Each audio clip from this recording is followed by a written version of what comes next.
South Carolina is suffering from a measles outbreak. At 789 cases, it's rising fast, and it's the worst American outbreak in the last 25 years. Unvaccinated children are the main casualties. The numbers are parallel to what we saw in Texas last year, when 762 people were sickened, 99 were hospitalized, and 2 children died. The epidemic is unlikely to restrict itself to Spartanburg County, which contains a large number of unvaccinated children. It's about 75 miles west of Charlotte. Measles is incredibly infectious. Just one person passing through an airport or a train station can infect thousands. Adults are at greater risk than children for serious symptoms and pathology. These can include fatal pneumonia, hepatitis, irreversible brain damage. Measles is also uniquely dangerous because it attacks memory B cells and memory T cells. These are the cells that remember your previous immunizations or infections or exposures. And after a case of measles, your immune system no longer recalls that you were once immunized against flu and COVID and diphtheria and whooping cough and polio and anything else. And so you got to start all over. That's why it's dangerous.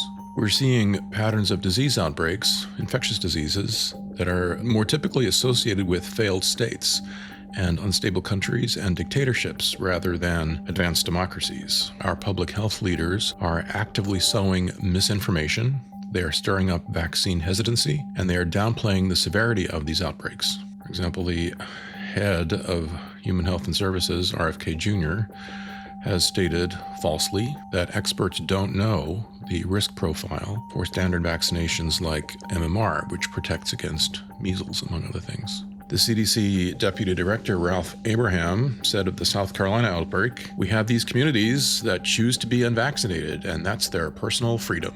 The United States loses its measles elimination status, which was true until recently. That's the cost of doing business. Yes, all right.